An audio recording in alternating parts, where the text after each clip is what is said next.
أعوذ بالله من الشيطان الرجيم. بسم الله الرحمن الرحيم. السلام علیکم ورحمۃ اللہ وبرکاتہ. ان الحمد للہ نحمده ونستعینه ونستغفره ونعوذ باللہ من شرور انفسنا ومن سیئات اعمالنا. من يهده الله فلا مضل له ومن يضلل فلا هادي له وأشهد أن لا إله إلا الله وحده لا شريك له وأشهد أن محمدا عبده ورسوله. يا أيها الذين آمنوا اتقوا الله حق تقاته ولا تموتن إلا وأنتم مسلمون. يا أيها الناس اتقوا ربكم الذي خلقكم من نفس واحدة وخلق منها زوجها وبث منهما رجالا كثيرا ونساء. واتقوا الله الذي تساءلون به والأرحام إن الله كان عليكم رقيبا. يا أيها الذين آمنوا اتقوا الله وقولوا قولا سديدا يصلح لكم أعمالكم ويغفر لكم ذنوبكم ومن يطع الله ورسوله فقد فاز فوزا عظيما. أما بعد فإن خير الحديث كتاب الله وخير الهدي هدي محمد صلى الله عليه وسلم وشر الأمور محدثاتها وكل محدثة بدعة وكل بدعة ضلالة وكل ضلالة في النار.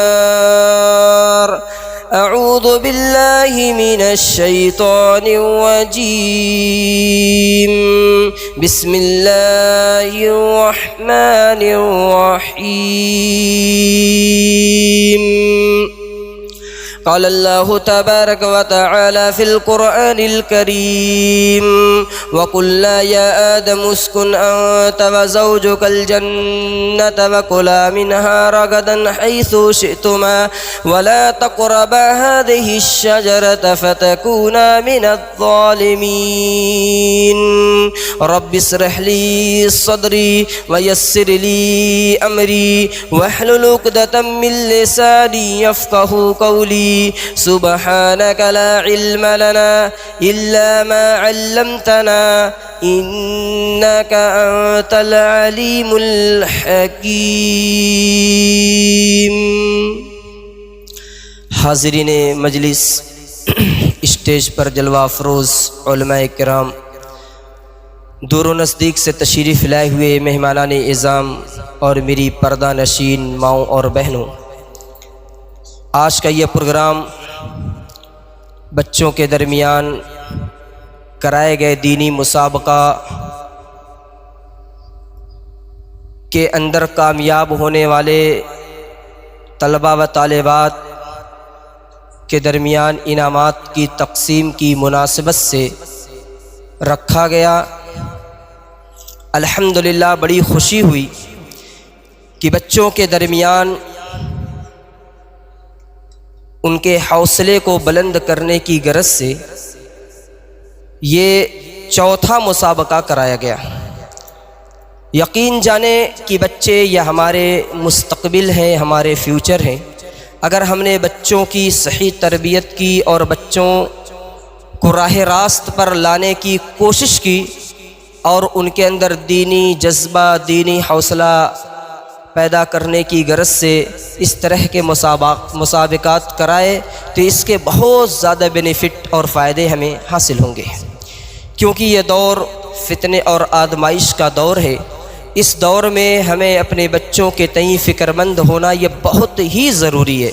لہذا جو لوگ بھی اس پروگرام میں حصہ لیے اور بچوں کے درمیان مسابقہ کرانے میں بڑھ چڑھ کر انہوں نے حصہ لیا، اور تمام لوگ مبارکباد کے مستحق ہیں، اور جنہوں نے آج اس محفل کو قائم کیا وہ بھی مبارکباد کے مستحق ہیں۔ اللہ سے دعا ہے رب العالمین تمام لوگوں کو اس کار خیر کا بہتر بدلہ دنیا و آخرت میں عطا فرمائے، آمین۔ محترم سامعین، ابھی ہم نے قرأت کے بعد حافظ محمد ارشد صاحب کی زبانی ایک بہترین نعت سماعت کی، جس کا عنوان ہی تھا کہ اگر جنت میں جانا ہے اطاعت کر محمد کی، رضا خالق کی پانا ہے تو اطاعت کر محمد کی۔ کیا بہترین یہ نعت نبی صلی اللہ علیہ وسلم ہے۔ اسی تعلق سے میں بھی کچھ باتیں آپ کے سامنے رکھوں گا کہ جنت میں جانے کے لیے ہمیں اطاعت کرنا یہ کتنا ضروری ہے۔ اور بہت سارے لوگ بسا اوقات یہ کہہ دیتے ہیں کہ کیا صرف قرآن و حدیث کی ہی اتباع کی جائے اور ہمارے جو ائمہ ہیں ان کو چھوڑ دیا جائے، یا پھر یہ کہ ہمارے ائمہ بھی تو انہی کی دعوت دیتے ہیں۔ تو اس سلسلے میں آپ کو بتا دوں کہ ہمارے لیے سب سے اہم چیز جو ہے وہ یہی ہے کہ ہم کتاب اللہ اور سنت رسول اللہ کے مطابق زندگی گزاریں، اسی میں ہمارے لیے کامیابی اور کامرانی ہے۔ کتاب اللہ اور سنت رسول اللہ پہ عمل کر کے ہی ہم آخرت میں جنت پا سکتے ہیں، دنیا کے اندر کامیاب و کامران ہو سکتے ہیں۔ لہذا ہم میں سے ہر شخص کو اس تعلق سے غور و فکر کرنا چاہیے۔ آپ اگر شروع سے دیکھیں تو آپ کو خود احساس ہوگا کہ ہمارے اس دین اسلام کا ضابطہ اور اصول کیا ہے۔ ہم سب کو پتہ ہے کہ اس دنیا کے سب سے پہلے انسان حضرت آدم علیہ السلام ہیں، جن کو اللہ تعالیٰ نے اپنے ہاتھ سے بنایا، اس میں روح پھونکی، اور پھر ان کی بائیں پسلی سے حوا علیہ السلام کو پیدا کیا، اور پھر ان دونوں کو رہنے کے لیے جگہ کہاں دی؟ وہ جگہ دی جس میں جانے کے لیے یا جہاں پر پہنچنے کے لیے ہر انسان تمنا کرتا ہے، یہاں تک کہ کافر بھی تمنا کرتے ہیں، غیر لوگ بھی تمنا کرتے ہیں۔ آپ کسی غیر مسلم بھائی سے پوچھیں کہ آپ کے فلاں بھائی یا آپ کے چچا یا آپ کے فلاں کا انتقال ہو گیا تو آپ اس کے بارے میں کیا وچار رکھتے ہیں، یا یہ کہ آپ یہ اچھا کام کر رہے ہیں تو آپ کیوں کر رہے ہیں، تو یہی جواب دے گا کہ میں اس لیے کر رہا ہوں تاکہ اس کے ذریعے اوپر والا ہمیں بہتر بدلہ دے، اور ہمارے جو لوگ دنیا سے چلے گئے ہیں ان کے بارے میں ہم اوپر والے سے یہی امید رکھتے ہیں کہ اوپر والا انہیں سورگ میں داخل کرے گا، جنت میں داخل کرے گا۔ تو یہ ایسی جگہ ہے جہاں پر مسلمان نہیں، مومن نہیں، دوسرے لوگ بھی جانے کی تمنا کرتے ہیں۔ اس مقام کو رہنے کے لیے حضرت آدم اور حوا علیہ السلام کو اللہ تعالیٰ نے عطا فرمایا۔ وہ مقام کیا ہے؟ وہ مقام ہے جنت۔ اللہ تعالیٰ نے قرآن کریم کے اندر فرمایا وَقُلْنَا يَا آدَمُ اسْكُنْ أَنْتَ وَزَوْجُكَ الْجَنَّةَ وَكُلَا مِنْهَا رَغَدًا حَيْثُ شِئْتُمَا وَلَا تَقْرَبَا هَٰذِهِ الشَّجَرَةَ فَتَكُونَا مِنَ الظَّالِمِينَ۔ اللہ نے کہا اے آدم، اے حوا، تم دونوں اس جنت کے اندر رہو، خوشی خوشی کھاؤ پیو، جہاں دل کرے جاؤ، لیکن ایک چیز کا دھیان دینا وَلَا تَقْرَبَا هَٰذِهِ الشَّجَرَةَ، اس درخت کے قریب نہ جانا۔ ایک درخت کی نشاندہی اللہ تعالیٰ نے کر دی کہ اس درخت کے قریب نہ جانا، اور باقی جنت کے جس حصے میں جاؤ کھاؤ پیو رہو سہو کوئی مسئلہ نہیں۔ لیکن شیطان کے بہکاوے میں آ کر آدم اور حوا علیہ السلام نے جب اس درخت کے پھل کو کھا لیا تو پھر نتیجہ کیا ہوا؟ اللہ تعالیٰ نے ان دونوں کو دنیا میں اتار دیا۔ اب وہ درخت کون سا تھا؟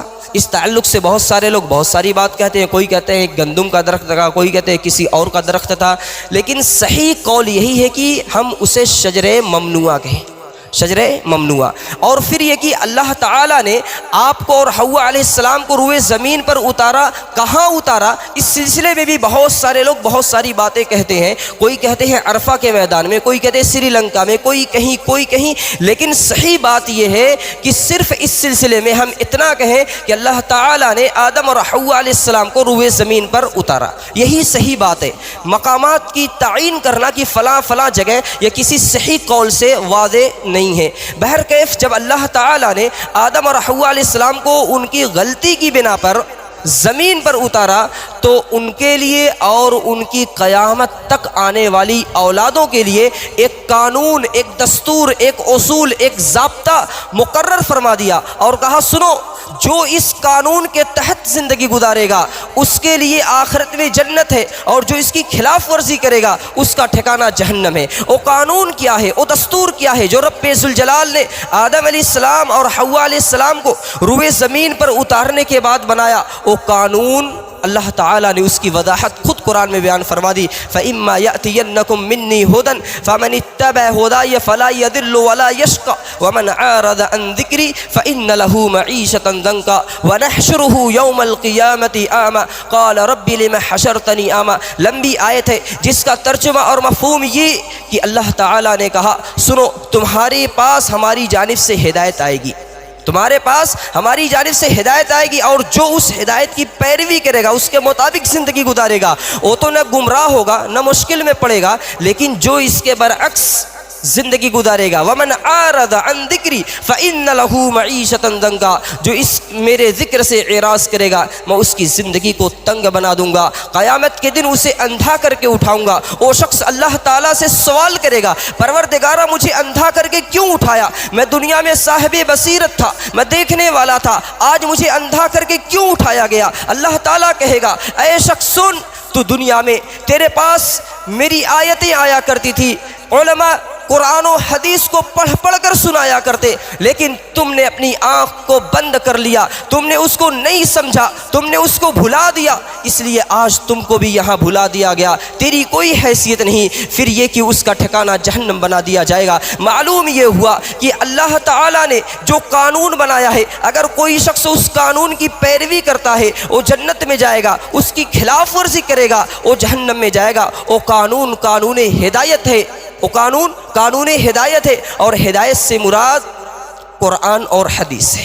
اللہ تعالیٰ نے اس کی بھی وضاحت بیان فرما دی، اللہ نزل احسن الحدیث کتابا متشابہا مثانی تقشعر منہ جلود الذین یخشون ربہم ثم تلین جلودہم وقلوبہم الی ذکر اللہ ذالک ھدی اللہ۔ اللہ نے فرمایا کہ اللہ تعالیٰ نے بہترین حدیث نازل فرمائی، کتاب متشابہہ، جس کے مضامین، ٹاپک، عنوان ایک دوسرے سے ملتے جلتے ہیں، مثانی، بار بار دہرائی جانے والی یہ کتاب ہے۔ اور یہ بات یاد رکھیں، قرآن کریم جتنی زیادہ دنیا میں پڑھی جاتی ہے اتنا کوئی اور کتاب نہیں پڑھی جاتی ہے۔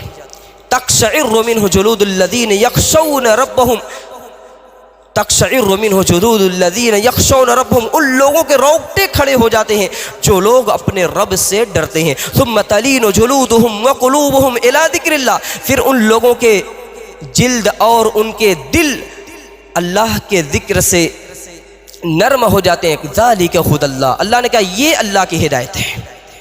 مراد کیا ہے؟ اللہ نے کیا چیز نازل کی؟ اللہ نے قرآن نازل کیا ہے، تو اس ہدایت سے مراد قرآن ہے۔ اور ایک جگہ اللہ نے فرمایا وَإِن تُطِيعُوهُ تَهْتَدُوا وَمَا عَلَى الرَّسُولِ إِلَّا الْبَلَاغُ الْمُبِينُ، اگر تم رسول کی پیروی کرو گے تو ہدایت پا جاؤ گے۔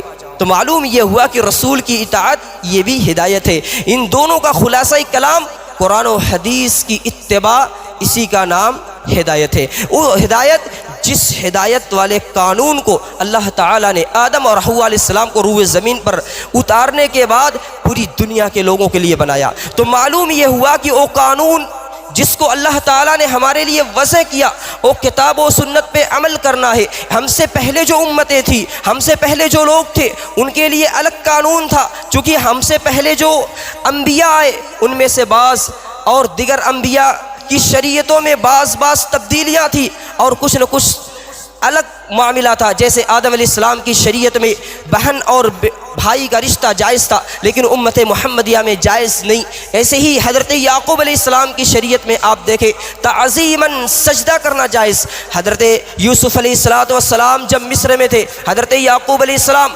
اپنی بیوی اور بچوں کے ساتھ وہاں جب پہنچتے ہیں وَخَرُّوا لَهُ سُجَّدًا، سارے کے سارے لوگ سجدے میں گر جاتے ہیں، تو اس وقت تعظیماً سجدہ جائز تھا، لیکن آج امت محمدیہ میں جائز نہیں۔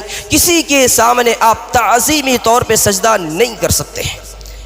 لیکن آج امت محمدیہ کے لیے جو قانون اللہ تعالیٰ نے بنایا ہے وہ قانون ہدایت، اور یہ اس قانون ہدایت سے مراد قرآن و حدیث کی اتباع ہے۔ اسی لیے اس بات پر زور دیا جاتا ہے کہ لوگوں قرآن و حدیث کی اتباع اور پیروی کرو تو آخرت میں تم کامیاب ہوگے۔ اور یہی حافظ صاحب کی یعنی نعت کا آغاز تھا کہ اگر جنت میں جانا ہے اطاعت کر محمد کی، یعنی رسول پاک کی اطاعت کر کے اور رسول اللہ کی اطاعت، اللہ کی اطاعت، یہ دونوں چیز ہمارے لیے ضروری ہے۔ اگر ہم ان دونوں کی اطاعت کر کے زندگی گزارتے ہیں، آخرت میں ہمارا ٹھکانہ جنت ہوگا، اور دنیا میں بھی اللہ تعالیٰ عزت و وقار کی زندگی عطا فرمائے گا، شان و شوکت کی زندگی عطا فرمائے گا۔ آج جو ذلت و رسوائی ہم پر چھائی ہوئی ہے، ان کے اسباب میں سے ایک اہم سبب یہ ہے کہ آج ہم نے کتاب و سنت سے اپنے آپ کو دور کر لیا ہے، آج ہم نے کتاب و سنت پہ عمل کرنا چھوڑ دیا ہے،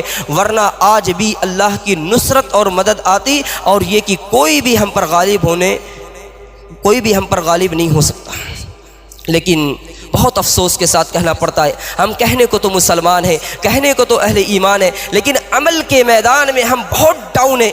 ضرورت اس بات کی ہے عملی فیلڈ میں ہم اپنے آپ کو آگے بڑھائیں، کتاب و سنت کے پکے متبع بن کر اپنی زندگی گزاریں، تبھی جا کر ہم کامیاب و کامران ہوں گے۔ اس کے علاوہ بھی اور بہت ساری وجوہات ہیں، میں چند ایک کی وضاحت کر دوں، پھر اس کے بعد ہمارے بیچ ملک ہندوستان کے معروف و مشہور خطیب تشریف لائیں گے۔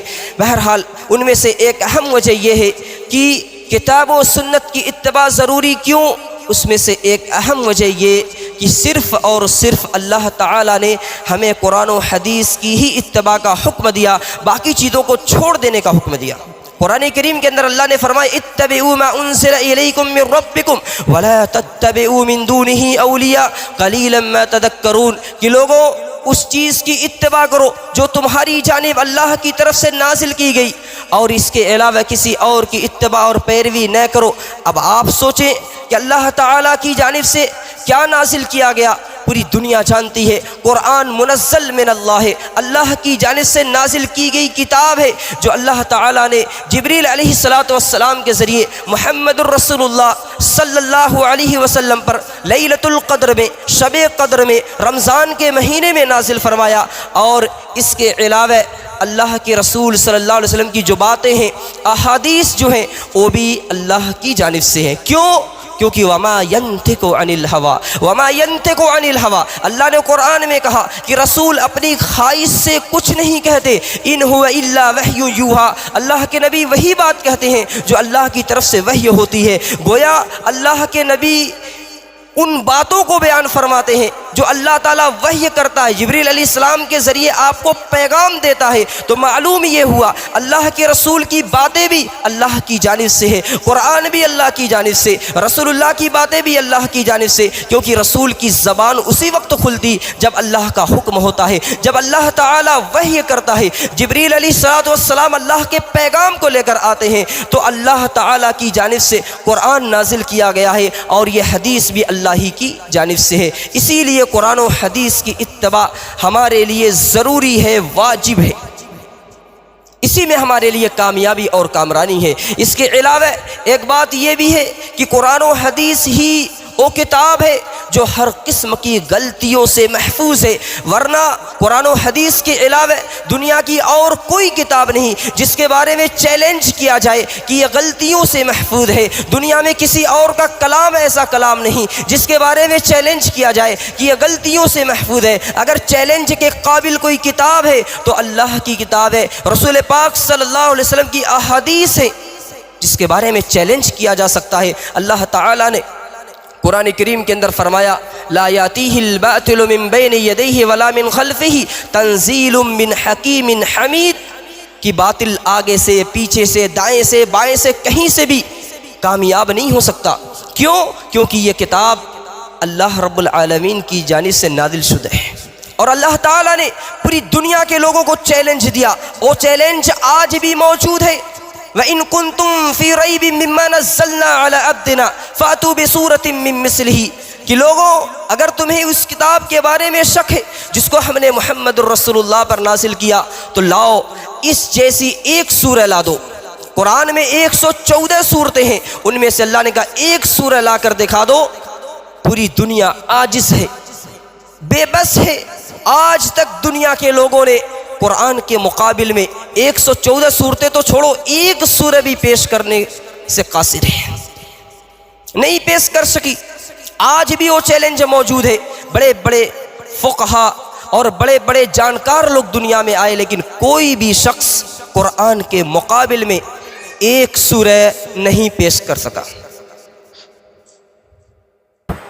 محترم سامعین، اللہ تعالیٰ نے پوری دنیا کے لوگوں کو چیلنج دیا، کوئی بھی ایک سورہ بھی نہیں پیش کر سکا۔ اور ایک حدیث کے اندر آتا ہے کہ حضرت عبداللہ بن عمرو بن العاص رضی اللہ عنہ، آپ کے بارے میں آتا ہے، وہ کہتے ہیں کہ میں اللہ کے نبی صلی اللہ علیہ وسلم کی ایک ایک باتوں کو نوٹ کر لیتا، جو بھی سنتا اسے نوٹ کر لیتا۔ قریش کے لوگوں نے مجھ سے کہا کہ یار تم ساری بات نوٹ کر لیتے ہو، حالانکہ آپ کبھی غصے میں ہوتے ہیں، کبھی خوشی میں ہوتے ہیں۔ تو حضرت عبداللہ بن عمرو بن العاص کہتے ہیں کہ میں نے لکھنا چھوڑ دیا، میں نے اللہ کے نبی صلی اللہ علیہ وسلم سے اس کا ذکر کیا کہ ایسے ایسے معاملہ تھا، میں نے ایسے ایسے کیا۔ اللہ کے نبی صلی اللہ علیہ وسلم نے کیا جملہ استعمال کیا، کہا اپنی زبان کی طرف، منہ کی طرف اشارہ کرتے ہوئے کہا اکتب فوالذی نفسی بیدہ ما یخرج منہ الا حق، کہ اے عبداللہ بن عمرو سنو، جو تم لکھ رہے تھے لکھو، میری اس زبان سے حق کے سوا کچھ نکلتا ہی نہیں، میری زبان سے صرف حق نکلتا ہے اور کچھ نکلتا ہی نہیں۔ کیوں اتنے دعوے کے ساتھ آپ نے کہا؟ کیونکہ اللہ کے رسول اسی وقت بات کرتے جب اللہ تعالیٰ جبریل علیہ السلام کو بھیج کر آپ کو پیغام دیتا، اپنی خواہش سے کچھ نہیں کہتے۔ قرآن کا پیغام ہے وما ینطق عن الہویٰ، کہ اللہ کے رسول اپنی خواہش سے کچھ بھی نہیں کہتے۔ اور میرے دینی اور اسلامی بھائیوں، یہ بات بھی یاد رکھیں کہ ہمارے پیغمبر جناب محمد الرسول اللہ صلی اللہ علیہ وسلم جب تک زندہ تھے، آپ قرآن کے مطابق اور حدیث کے مطابق لوگوں کو زندگی گزارنے کی تعلیم دیتے رہے، اور جب دنیا سے آپ کی جدائی کا وقت قریب ہوا، آپ دنیا سے جانے لگے، تو لوگوں کو پیغام دیا، اے لوگوں ترکت فیکم شیئین لن تزلوا بعدہما کتاب اللہ و سنتی، لوگوں آج میں دنیا سے جا رہا ہوں، لیکن یاد رکھو تمہارے درمیان میں نے دو چیزیں چھوڑ دی ہیں، دو چیزیں چھوڑی ہیں، ایک اللہ کی کتاب اور ایک اپنی یعنی میری سنت۔ ان دو چیزوں کو اگر تم مضبوطی سے تھامے رہو گے کبھی گمراہ نہیں ہو سکتے۔ اللہ تعالیٰ کی کتاب کو اور محمد رسول اللہ کے فرمان کو جب تک تم مضبوطی سے تھامے رہو گے کبھی کوئی تمہیں گمراہ نہیں کر سکتا، تم گمراہ نہیں ہو سکتے۔ تو اللہ کی کتاب کو اور محمد رسول اللہ کی حدیث کو ہم اگر مضبوطی سے تھامے ہوئے ہیں تو کائنات کی کوئی طاقت ہمارا کچھ بھی نہیں کر سکتی۔ اور یاد رکھو اللہ کے نبی صلی اللہ علیہ وسلم نے جس جماعت کو، جس فرقے کو فرقہ ناجیہ کہا، کامیاب ہونے والی جماعت کہا، اس جماعت کا منہج بھی کتاب اللہ سنت رسول اللہ ہے۔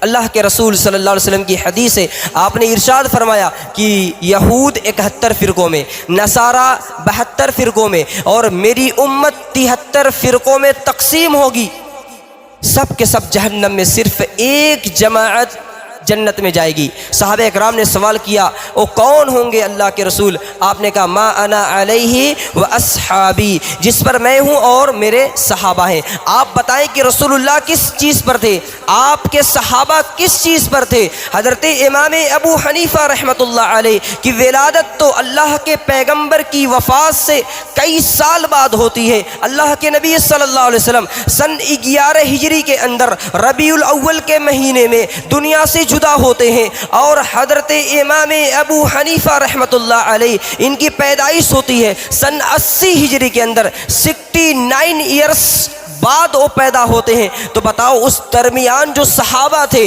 رسول اللہ صلی اللہ علیہ وسلم کے ساتھی تھے، وہ کس چیز پر عمل کرتے تھے؟ ظاہر سی بات ہے وہ کتاب اللہ سنت رسول اللہ کے مطابق عمل کرتے تھے۔ اسی لیے کہا جاتا ہے کتاب اللہ سنت رسول اللہ یہ ہمارے لیے سب سے اہم اور ضروری ہے، اسی کے اوپر چل کر ہم اس دنیا کے اندر بھی کامیاب ہو سکتے ہیں، بعد مرنے کے بھی کامیابی اسی کے اوپر ہے، اس کے علاوہ کہیں اور سے کامیابی حاصل نہیں ہو سکتی، کیونکہ حشر کے میدان میں ہمارے جزا اور سزا کا جو معیار ہوگا، اللہ تعالیٰ جو ہمیں بدلہ دے گا، جزا دے گا، سزا دے گا، اس کا معیار قرآن و حدیث ہوگا۔ قرآن و حدیث کے مطابق اگر ہمارا عمل ہے تو اللہ تعالیٰ جنت عطا کرے گا، اس کے برعکس ہے اللہ تعالیٰ ہمیں جہنم میں داخل کرے گا۔ وہاں اور تیسری چیز نہیں دیکھی جائے گی، آپ نے نماز پڑھا، آپ نے روزہ رکھا، آپ نے حج کیا، آپ نے زکوٰۃ دیا، آپ نے بہت سارے اچھے عمل کیے، آپ کے سارے عمل کو کتاب اللہ سنت رسول اللہ کے ترازو پہ تولا جائے گا۔ اگر آپ کا عمل قرآن و حدیث کے مطابق ہے آپ پاس ہیں، اور ورنہ آپ فیل ہیں۔ قرآن کے اندر اللہ نے فرمایا من یطع اللہ ورسولہ یدخلہ جنات تجری من تحتها الانہار ذلک الفوز العظیم ومن یعص اللہ ورسولہ ویتعد حدود۔ لمبی آیت ہے جس کا مفہوم یہ ہے کہ جو شخص اللہ کی رسول کی اطاعت کرتا ہے اللہ تعالیٰ اس کو ایسی جنت میں داخل کرے گا جس کے نیچے سے نہریں جاری ہوں گی، اور وہ شخص اس میں ہمیشہ ہمیشہ رہے گا، اور یہ بہت بڑی کامیابی ہے۔ اور جو اللہ اس کے رسول کی نافرمانی کرے گا اللہ تعالیٰ کی جو حدود ہیں، جو حدیں ہیں، اس کو کراس کرے گا، پار کرے گا، اللہ تعالیٰ اس کو جہنم کے اندر داخل کرے گا۔ تو آخرت میں جزا اور سزا کا جو معیار ہوگا وہ قرآن و حدیث۔ اسی لیے اس بات پر لوگوں کو توجہ دلائی جاتی ہے کہ ہم اپنی زندگی قرآن و حدیث کے مطابق گزاریں، اسی میں ہمارے لیے خیر اور بھلائی ہے۔ ہر مسئلے میں یہ دیکھیں کہ یہ قرآن و حدیث کے مطابق ہے یا نہیں، اگر ہے تو اسے کریں، ورنہ کرنے کی کوشش نہ کریں، عقل کا دخل نہ دے۔ حضرت عبداللہ بن عباس رضی اللہ عنہ سے مروی حدیث ہے، وہ کہتے ہیں کہ میں ایک مرتبہ خانہ کعبہ کا طواف کر رہا تھا حضرت معاویہ رضی اللہ عنہ کے ساتھ، تو حضرت معاویہ رضی اللہ عنہ خانہ کعبہ کے چاروں کونے کا استلام کر رہے تھے، تو انہوں نے ان کو ٹوک دیا لما تستلم هذین الرکنین، آپ ان دو کونے کا استلام کیوں کرتے ہیں؟ رسول اللہ نے تو نہیں کیا، رسول اللہ نے صرف حجر اسود اور رکن یمانی کا کیا، آپ کیوں کرتے ہیں؟ تو انہوں نے کیا جملہ استعمال کیا، لیس شیء من البیت مہجورا، خانہ کعبہ کی کوئی چیز چھوڑنے کے لائق نہیں، بہت بابرکت گھر ہے، اگر ہم نے چاروں کونے کا استلام کر دیا تو حرج کیا ہے؟ حضرت عبداللہ بن عباس رضی اللہ عنہ نے کیا جملہ استعمال کیا، لقد کان لکم فی رسول اللہ اسوۃ حسنہ، سنو تمہارے لیے رسول اللہ کی زندگی اسوہ ہے، نمونہ ہے، تم ایسا نہیں کر سکتے اپنی مرضی سے جو چاہو کرو، نہیں، اللہ اس کے رسول نے جو کہا، جتنا کہا، جب کہا، جیسے کہا ویسے ہی ہمیں عمل کرنا ہے۔ خود سے کسی چیز کو ہم سوچ لیں ایسے کریں ایسے کریں، یہ جائز نہیں، یہ درست نہیں۔ حضرت معاویہ رضی اللہ عنہ نے فوراً قبول کر لیا، کہا صدقت، اے میرے بھائی تو سچ کر رہا ہے، تو سچ کر رہا ہے، مجھے صرف رکن یمانی اور حجر اسود کا ہی استلام کرنا چاہیے، میں نے اور دو کونے کا جو استلام کیا ہے یہ صحیح نہیں، کیوں؟ کیونکہ ہمارے نبی نے نہیں کیا۔ تو یہ ہے ہمارا دین، یہ ہے ہمارا اسلام۔ ہم یہاں عقل کا دخل نہ دے، بلکہ کتاب اللہ سنت رسول اللہ میں جو چیز ہے اس کے مطابق اپنی زندگی گزاریں، اسی میں ہمارے لیے کامیابی اور کامرانی ہے۔ اگر اس سے ہٹ کر زندگی گزاریں گے دنیا میں بھی ذلیل ہوں گے، آخرت میں بھی ذلت ہمارا مقدر ہوگی۔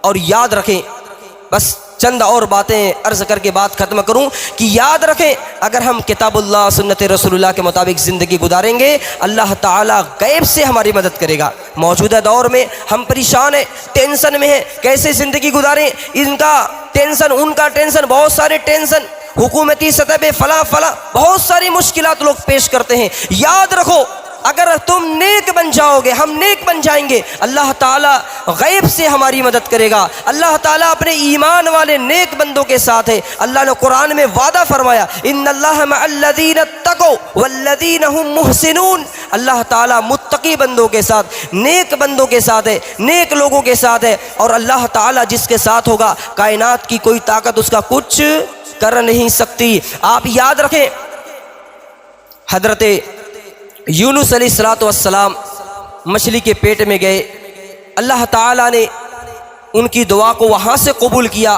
اور ان کو باہر نکالا۔ حضرت ابراہیم علیہ السلام کو آگ کے حوالے کیا گیا، اللہ تعالیٰ نے کس طرح ان کی حفاظت کی۔ حضرت موسیٰ علیہ السلام جب بنی اسرائیل کو لے کر نکلے، پیچھے فرعون کا لشکر، سامنے دریا، بچنے کا چانس نہیں، ایسا لگتا اب ہم نہیں بچیں گے، اور ان کی قوم کے لوگوں نے یہ کہہ دیا اے موسیٰ انا لمدرکون، اب ہم پکڑ لیے جائیں گے، ہمارے بچنے کا کوئی چانس نہیں۔ اللہ کے پیغمبر حضرت موسیٰ علیہ السلام نے کہا کلا ان معی ربی سیہدین، ہرگز نہیں، ہمارے ساتھ ہمارا رب ہے، وہ ہماری رہنمائی کرے گا۔ اور ہوا ایسا، اللہ کے حکم سے حضرت موسیٰ علیہ السلام نے سمندر پہ، دریا پہ عصا کو مارا، راستہ بن گیا۔ حضرت موسیٰ علیہ السلام اور بنی اسرائیل پار ہو گئے، اور جب فرعون ان کا لشکر آیا وہ سب کے سب غرق ہو گئے، ڈوب گئے۔ یہ کس کی طاقت ہے، کس کی قوت ہے، کون مدد کر رہا ہے؟ اللہ سبحانہ و تعالیٰ کی جانب سے یہ مدد ہے۔ کن کے لیے ہے؟ اپنے نیک بندوں کے لیے ہے۔ ہمارے آخری نبی جناب محمد الرسول اللہ صلی اللہ علیہ وسلم کے گھر کا محاصرہ کر لیا گیا، دار الندوہ میں میٹنگ کی گئی، 50 نوجوانوں کو منتخب کر کے آپ کے گھر کے دروازے پہ لگا دیا جاتا ہے، جیسے نکلے محمد انہیں قتل کر دو، ان کا کام تمام کر دو۔ اللہ کے نبی صلی اللہ علیہ وسلم وَجَعَلْنَا مِن بَيْنِ أَيْدِيهِمْ سَدًّا وَمِن خَلْفِهِمْ سَدًّا فَأَغْشَيْنَاهُمْ فَهُمْ لَا يُبْصِرُونَ۔ اس آیت کریمہ کو پڑھتے ہوئے ان کے سامنے سے گزر جاتے ہیں، وہ آپ کا کچھ نہیں کر پاتے۔ کون مدد کر رہا ہے؟ اللہ سبحانہ و تعالی۔ غار سور میں پہنچے، دشمن تعاقب کرتے ہوئے، پیچھا کرتے ہوئے وہاں تک پہنچ گئے، قریب تھا کہ وہ آپ کو دیکھ لیتے۔ حضرت ابو بکر صدیق رضی اللہ عنہ نے ان کے قدموں کو دیکھا، کہا یا رسول اللہ اب تو ہم پکڑ لیے جائیں گے، اب کیا ہوگا؟ اللہ کے نبی صلی اللہ علیہ وسلم نے انہیں تسلی دی، کہا لا تحزن ان اللہ معنا، غم نہ کر، اللہ ہمارے ساتھ ہے۔ اللہ نے حفاظت کی، وہ آپ کا کچھ نہیں کر سکے۔ نگاہ نیچی کرتے تو دیکھ لیتے، لیکن نگاہ نیچی نہ کر سکے۔ کس نے مدد کی؟ اللہ سبحانہ و تعالی نے مدد کی۔ لہذا مسلمانوں، لوگوں خوف کھانے کی ضرورت نہیں ہے، ہم نیک بن جائیں، صالح بن جائیں، قرآن و حدیث کے پکے سچے متبع بن جائیں، قرآن و حدیث کے مطابق زندگی گزارنے والے بن جائیں، نماز کے پابند بن جائیں، روزہ رکھنے والے بن جائیں، قرآن کی تلاوت کرنے والے بن جائیں، پڑوس کے ساتھ اچھا معاملہ کرنا، رشتہ داروں سے صلہ رحمی کرنا، بڑوں کا ادب، چھوٹوں پہ شفقت، اپنی بیوی بچوں کے ساتھ اچھا معاملہ کرنا، والدین کے ساتھ اچھا معاملہ کرنا، بھائیوں کے ساتھ اچھا معاملہ کرنا، یعنی تمام قسم کے نیکی کے کام اگر ہم انجام دینے لگے، اللہ سبحانہ و تعالی ہم سے خوش ہوگا، اللہ کی نصرت اور مدد آئے گی۔ اللہ ایسی جگہ ہماری مدد فرمائے گا جہاں ہمارے بچنے کا چانس نہیں ہوگا۔ اس لیے مسلمانوں، قرآن و حدیث کے مطابق زندگی گزارو، ٹینشن لینے کی ضرورت نہیں۔ ہماری تعداد کم ہے، ہم اس میں کم ہیں، ایسے ہیں ویسے ہیں، زیادہ ٹینشن مت لو۔ تعداد کی قلت و کثرت یہ معنی نہیں رکھتی ہے۔ اگر ہمارا ایمان مضبوط ہے، ہم قرآن و حدیث کے اوپر مکمل طور پہ عمل کرنے والے ہیں، اللہ سبحانہ و تعالیٰ کی مدد آئے گی، اللہ سبحانہ و تعالیٰ کی مدد آئے گی۔ اور اللہ تعالیٰ کی جب مدد آتی ہے اور اللہ اپنے مومن بندوں کی مدد کرتا ہے تو پھر کوئی بھی طاقت اللہ کی طاقت کے آگے چل نہیں پاتی۔ ساری طاقتیں فیل ہیں، اللہ کی طاقت تمام طاقتوں پہ حاوی اور غالب ہے۔ لہذا مسلمانوں، ہم اپنے اندر چینجنگ لانے کی کوشش کریں اور اللہ کا ایک قانون یاد رکھیں، جب تک ہم اپنے اندر چینجنگ نہیں لائیں گے، تبدیلی نہیں لائیں گے، اللہ تعالی ہمارے اندر تبدیلی نہیں لائے گا۔ قرآن میں اللہ نے اصول بتلا دیا، ان اللہ لا یغیر ما بقوم حتی یغیر ما بانفسہم، کہ اللہ تعالی اس قوم کی حالت کو نہیں بدلتا جو قوم اپنی حالت کو نہ بدلے۔ اس لیے آج یہ جو جلسہ منعقد کیا گیا، اس میں جو پیسے خرچ کیے گئے، اس لیے کہ ہم اس کے ذریعے کچھ دین کو سیکھیں، دین کو سیکھ کر اس پر عمل کر کے زندگی گزاریں۔ تو آج ہم اپنے اندر یا اپنے لیے یہ تہیہ کریں کہ اب آج سے ہم اپنے اندر چینجنگ لاتے ہیں، اچھے بنتے ہیں، نیک بنتے ہیں، زبان کی حفاظت کرنے والے بنتے ہیں، ہاتھ کی حفاظت کرنے والے بنتے ہیں، شرمگاہ کی حفاظت کرنے والے بنتے ہیں، اور یہ کہ تمام طرح کے حقوق ادا کرنے کی ہم کوشش کریں گے۔ اس طرح کا تہیہ کر کر آج اگر ہم اٹھتے ہیں تو انشاءاللہ ہمارے اندر تبدیلی آئے گی، اور جب تبدیلی آئے گی ہمارے اندر ایمان کی قوت بڑھے گی۔ جب ہم پکے سچے مومن بن کر قرآن و حدیث پہ مکمل طور پہ عمل پیرا ہو جائیں گے، اللہ کی نصرت اور مدد آئے گی۔ جب اللہ کی مدد آئے گی، یہ کائنات کی طاقت ہمارا کچھ بھی نہیں کر سکیں گی۔ لہذا ہم اپنے اندر تبدیلی لانے کی کوشش کریں. اللہ سبحانہ و تعالیٰ سے دعا ہے رب العالمین ہم سب کو قرآن و حدیث کے اوپر مکمل طور پہ عمل کرنے کی توفیق عطا فرما. مولا کریم ہم سب کو نیک اور صالح عمل کرنے کی توفیق عطا فرما. اللہ ہمیں جو بیمار انہیں شفا عطا فرما، جو پریشان حال ان کی پریشانی کو دور فرما دے. مولا کریم ہم میں سے بہت سارے مسلمان بے قصور جیل کی سلاخوں میں قید ہیں، پروردگار ان کی جلد سے جلد رہائی عطا فرما، ان کے گھر والوں کو صبر کی توفیق عطا فرما. پروردگار ہم مسلمانوں کو اس ملک ہندوستان میں باعزت شہری کی حیثیت سے زندگی گزارنے کی توفیق عطا فرما. اے اللہ اسلام کو عزت اور سربلندی عطا فرما. اللہم اعز الاسلام والمسلمین، اللہم اعز الاسلام والمسلمین واذل الشرک والمشرکین. اللہم انصر من نصر دین محمد صلی اللہ علیہ وسلم واجعلنا منہم واخذل من خذل دین محمد صلی اللہ علیہ وسلم ولا تجعلنا منہم. سبحان ربک رب العزت عما یصفون وسلام علی المرسلین والحمد للہ رب العالمین. السلام علیکم ورحمۃ اللہ.